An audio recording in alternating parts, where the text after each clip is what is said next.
ಆ ನೈಸ್ ರಸ್ತೆ ಹೆಸರಿನಲ್ಲಿ ಲೂಟಿ ಏನಾಗ್ತಿದೆ. ಈಗ ರಸ್ತೆ ಅಲ್ಲೇ ತಿರುಗ್ತಾ ಇದೆ ಬೆಂಗಳೂರು ಸುತ್ತ, ಮೈಸೂರಿಗೂ ಹೋಗಲೇ ಇಲ್ಲ ಅದು ರಸ್ತೆ. ಇವತ್ತು ಆ ರಸ್ತೆಯ ಅಕ್ಕಪಕ್ಕದಲ್ಲಿ ಎಷ್ಟು ಸಾವಿರ ಕೋಟಿ ಬೆಲೆ ಬಾಳ್ತಕ್ಕಂಥ ಭೂಮಿ ಯಾರು ಲಪಟಾಯಿಸಿದ್ದಾರೆ ಶಿವಕುಮಾರ್ ಅವರೇ. ಇಲ್ಲೆಲ್ಲ ನಂದೆಲ್ಲ ನನ್ನ ಮಗೊಂದು 5 ಎಕರೆ ಭೂಮಿ ಬಗ್ಗೆ ಬೋರ್ಡ್ ಹಾಕೊಂಡು ಹೊರಟಿದ್ರಲ್ಲ ರಸ್ತೆಯಲ್ಲಿ. ಯಾವ್ಯಾವ ಕುಟುಂಬ ಬೀದಿ ಪಾಲ್ ಮಾಡಿ, ಯಾರ್ಯಾರನ್ನ ಕಿಡ್ನಾಪ್ ಮಾಡಿ ಇಲ್ಲಿ ಜಮೀನ್ ತಗೊಂಡಿದ್ರಲ್ಲ, ಸ್ಕೂಲ್ಗಳು ಕಟ್ಟಿದಿರಲ್ಲ, ಯಾವ ರೀತಿ ಕಟ್ಟಿದಿರಿ?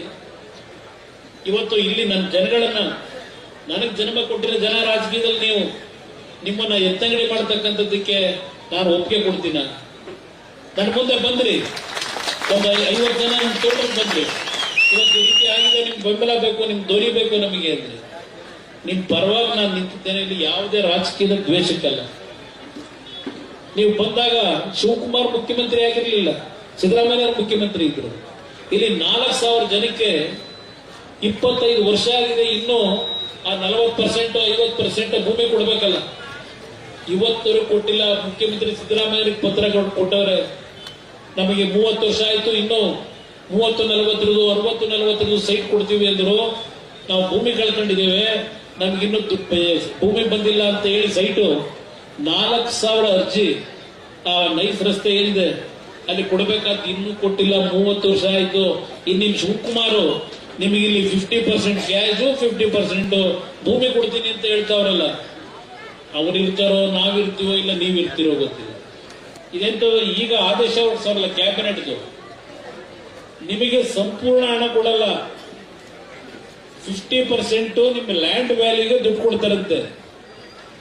ಇನ್ 50% ಆಮೇಲೆ ಅದೆಂತದ್ದು ಕುಮಾರಸ್ವಾಮಿ ಕಾಲದಲ್ಲಿ 40% ಲ್ಯಾಂಡ್ ಕೊಡಕ್ಕೆ ಮಾಡಿದ್ರು ಕಾನೂನು. ನಾನು 50% ಏರಿಸ್ಬಿಟ್ಟಿದ್ದೀನಿ ಅಂತಾರಲ್ಲ, ನಿಮಗೆ 50% ಲ್ಯಾಂಡ್ ಕೊಡ್ತಾರಂತೆ. 50% ಕ್ಯಾಶು 50% ಲ್ಯಾಂಡ್ ಅಂತ. ಇಲ್ಲಿ ಅದೊಂದು ದರಿದ್ರ ಅನ್ನೊಂದು ನೈಸ್ ರಸ್ತೆ ಅಂತ ಮಾಡಿಸಿದಾರಲ್ಲ ದೇವೇಗೌಡರ ಮಾಯಗಾನಹಳ್ಳಿ ಹತ್ರ 1984-85 ಒಂದು ಸ್ಕೂಲ್ ಬಸ್ ಆಕ್ಸಿಡೆಂಟ್ ಆಗಿ ಆ ಸ್ಥಳದಲ್ಲಿ 10-12 ಮಕ್ಕಳು ತೀರ್ಕೊಂಡು ಹೋದ್ರು ಮಾಯಗಾನಹಳ್ಳಿ ಹತ್ರ.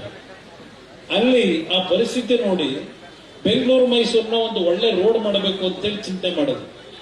85ರಿಂದ ಮಾಡಕ್ ಆಗಲಿಲ್ಲ. 94 ಅವ್ರು ಮುಖ್ಯಮಂತ್ರಿ ಆದಾಗ ಯಾವ ಅಮೆರಿಕಾದ ಗವರ್ನರ್ ಅಂತ ಬಂದ್ರು ಮೊದಲು ದೇವೇಗೌಡರು ಮುಖ್ಯಮಂತ್ರಿ ಇದ್ದಾಗ ಬಂದು ಆ ರಸ್ತೆ ಮಾಡಬೇಕು ಅಂತ ಹೇಳಿ ಒಂದು ಅಗ್ರಿಮೆಂಟ್ ಆದ್ರೆ ದೇವೇಗೌಡರು ಡೆಲ್ಲಿಗೆ ಹೋದ್ಮೇಲೆ ಪ್ರಧಾನಮಂತ್ರಿಗಳಾಗಿ ಎಲ್ಲಾ ರೀತಿಯಲ್ಲಿ ಮಾರ್ಪಾಡು ಮಾಡಿ ದೇವೇಗೌಡರು ಹೇಳಿದಂಥದ್ದನ್ನೆಲ್ಲ ಬಿಟ್ಟು ಬಂದಂತ ಸರ್ಕಾರಗಳು ಯಾವ್ಯಾವ ರೀತಿ ಆ ನೈಸ್ ಕಂಪನಿ ಅವನಿಗೆ ಜವಾನರ ಕೆಲಸ ಮಾಡ್ತಿದ್ದಾರೆ, ಗುಲಾಮರ ಕೆಲಸ ಮಾಡಿದ್ರು. 1 ಲಕ್ಷಕ್ಕೂ ಹೆಚ್ಚಿನ ಭೂಮಿ ಇದೇ ಶಿವಕುಮಾರ್ ಅವರು ಮಹಾನುಭಾವರು PMICP ಅಂತ ಹೇಳಿ ಮಾಡಿ ಅಲ್ಲಿ 1.25 ಲಕ್ಷ ಭೂಮಿಗಳನ್ನ ಎಲ್ಲ ಕಡೆ ಉದ್ದಕ್ಕೂ ಬೆಂಗಳೂರಿನಿಂದ ಮೈಸೂರಿನವರೆಗೂ ಆ PMICPಯ ಚೇರ್ಮನ್ ಆಗಿ ಏನೇನು ಮಾಡಿದ್ರು ಮಹಾನುಭಾವ. ಈಗ ಇಲ್ಲಿ ಬಂದವರ ರಾಮನಗರ ಜಿಲ್ಲೆ ಬದಲಾವಣೆ ಮಾಡಿ ಇಲ್ಲೆಲ್ಲ ನಮ್ಮ ರಾಮಣ್ಣವರು ಯಾರು ಹೇಳ್ತಾ ಇದ್ರು ಆ ಪರಿಸ್ಥಿತಿನ ಯಾತಕ್ಕೆ ಈ ತರ ಆಗಿದೆ ಅಂತ ಹೇಳಿ. ಇಲ್ಲಿ ಮೊನ್ನೆ ವಿಜಯದಶಮಿ ಆ ವಿಜಯದಶಮಿ ಸಂದರ್ಭದಲ್ಲಿ ಸಾತ್ತೂರಿನಲ್ಲಿ ಕಾರ್ಯಕ್ರಮ ಕರೆಸಿರ್ತಾರೆ. ಆ ಕಾರ್ಯಕ್ರಮದಲ್ಲಿ ಭಾಷಣ ಮಾಡ್ತಾರೆ ಮಹಾನುಭಾವ. ಅಕ್ಟೋಬರ್ 24, 2023 ಅವ್ರ ಭಾಷಣ ಏನಪ್ಪಾ ಅಂದ್ರೆ, ವಿಜಯದಶಮಿ ಹಬ್ಬದ ಪ್ರಯುಕ್ತ ಅಕ್ಟೋಬರ್ 24ರಂದು ಕನಕಪುರ ಕ್ಷೇತ್ರದ ಸಾತ್ತೂರಿನಲ್ಲಿ ನಡೆದ ಸಾರ್ವಜನಿಕ ಕಾರ್ಯಕ್ರಮ ಹಾಗೂ ದೇವಾಲಯದ ಕಾರ್ಯಕ್ರಮದಲ್ಲಿ ಅದೇನ್ ದೇವಸ್ಥಾನಗಳಿಗೆ ಹೋಗ್ತಾರೋ, ಅದ್ ಯಾವ್ಯಾವ ಗುರುಗಳನ್ನ ಇಟ್ಕೊಂಡವರು, ಅದೇನ್ ದೇವರದ್ದು ಯಾವಾಗ ಏನ್ ಮಾಡ್ತಾರೋ ನೋಡ್ಬೇಕು ನಾನು. ಇವತ್ತು ಈ ಕಲಿಯುಗದಲ್ಲಿ ಆ ದೇವರು ನಿಜಕ್ಕೂ ಇದ್ರೆ ಇವತ್ತು ನಿಮ್ ಕಣ್ಣಲ್ಲಿ ನೀರು ಹಾಕೊಂಡೇ ಇದ್ದೀರಿ. ಎಷ್ಟು ಕುಟುಂಬಗಳು ಹಾಳಾಗಿದ್ದಾವೆ ನಾನು ಹೇಳೋದು ಬೇಕಾಗಿಲ್ಲ. ಅದೆಂತದೋ ನಮ್ಮ ಪೋಸ್ಟ್ಗಳು ಹಾಕೊಂಡಲ್ಲೆಲ್ಲ ಬಿಡದಿ ರೋಡಲ್ಲಿ ಏನೋ ದಿವಸ ಹಾಕೊಂಡು ಓಡಾಡ್ತಾವ್ರೆ. ಅದೆಲ್ಲ ಮಾಡ್ಕೊಳ್ಳಿ ಪಾಪ.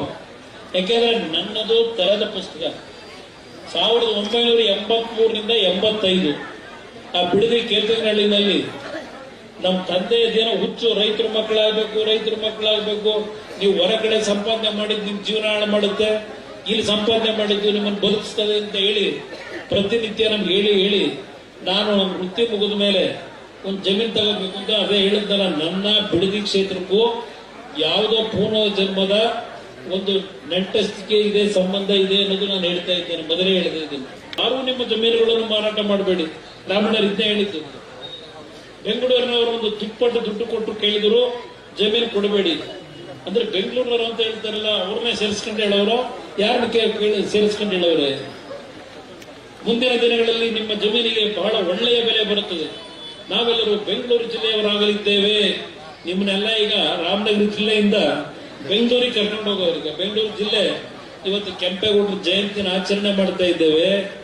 ಆ ಪುಣ್ಯಾತ್ಮ ಕೆಂಪೇಗೌಡರು ಅದು ಯಾವ ಗಳಿಗೆನಲ್ಲಿ ಆ ನಗರಕ್ಕೆ ಫೌಂಡೇಶನ್ ಹಾಕಿ, ಆ ಬೆಂಗಳೂರು ಬೆಂದಕಾಳೂರು ಅದೇನೋ ಹೇಳ್ತಾರೆ ಹೆಸರುಗಳು, ಆ ಪುಣ್ಯಾತ್ಮ ಯಾವ ಸಂದರ್ಭದಲ್ಲಿ ಸುಮುಹೂರ್ತದಲ್ಲಿ ಪೂಜೆ ಮಾಡಿದ್ರು ಗೊತ್ತಿಲ್ಲ. ಇವತ್ತು ವಿಶ್ವಕ್ಕೆ ಸರಿಸಾಟಿಯಾಗಿ ಬೆಳೀತು. ಆದ್ರೆ ಬೆಂಗಳೂರು ನಗರದ ಪರಿಸ್ಥಿತಿ ಎಲ್ಲಿಗೆ ಬಂದಿದೆ? ಒಂದು ರಸ್ತೆ ಗುಂಡಿ ಮುಚ್ಚಕ್ಕಾಗಿಲ್ಲ.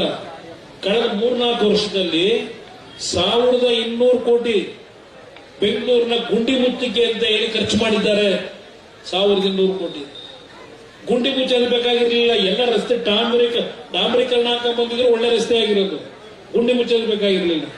ಗುಂಡಿ ಮುಚ್ತೀವಿ ಅಂತ ಹೇಳಿ 1200 ಕೋಟಿ ಇವತ್ತು ಈ ರಾಜ್ಯದ ಜನತೆ ತೆರಿಗೆ ಹಣ ಲೂಟಿಯಾಗಿದೆ. ಇಲ್ಲಿ ಹೇಳ್ತಾರೆ, ಈ ಹೇಳಿಕೆಯ ಮೂಲಕ ಅವರು ರಾಮನಗರ ಜಿಲ್ಲೆಯನ್ನು ಬೆಂಗಳೂರು ದಕ್ಷಿಣ ಜಿಲ್ಲೆಯನ್ನಾಗಿ ಮರುನಾಮಕರಣ ಮಾಡುವ ಸುಳಿವನ್ನು ನೀಡಿದ್ದಾರೋ ಜನ ಮಾಡ್ಕೊಂಡು ಇನ್ನ ಹೆಚ್ಚಿಗೆ ಹೇಳಲ್ಲ, ಸಮಯ ವ್ಯರ್ಥ ಮಾಡಲ್ಲ. ಇದು ಯಾವ ರೀತಿ ಹೊರಟಿದ್ದಾರೆ ಅನ್ನೋದು. ಇಲ್ಲಿ 50 ಎಕರೆ ಲ್ಯಾಂಡ್ 50% ನಿಮಗೆ ಡೆವಲಪ್ಮೆಂಟ್ ಮೇಲೆ ಲ್ಯಾಂಡ್ ಅಂದ್ರಲ್ಲ, ಇಲ್ಲೇನಾಗಿದೆ, ಈ ನೈಸ್ ರಸ್ತೆ ಅನ್ನಲ್ಲ, ನೈಸ್ ರಸ್ತೆನಲ್ಲಿ ಸುಮಾರು 4000 ಕುಟುಂಬಗಳಿಗೆ ಆ ಭೂಮಿಯನ್ನು ಕಳ್ಕೊಂಡಿದ್ರು. ಮುಂದೆ ಬಂದಂತ ಸರ್ಕಾರಗಳು ಅದನ್ನು ದೇವೇಗೌಡರು ಕೂಸು ಅಂತಾರೆ. ಇವತ್ತು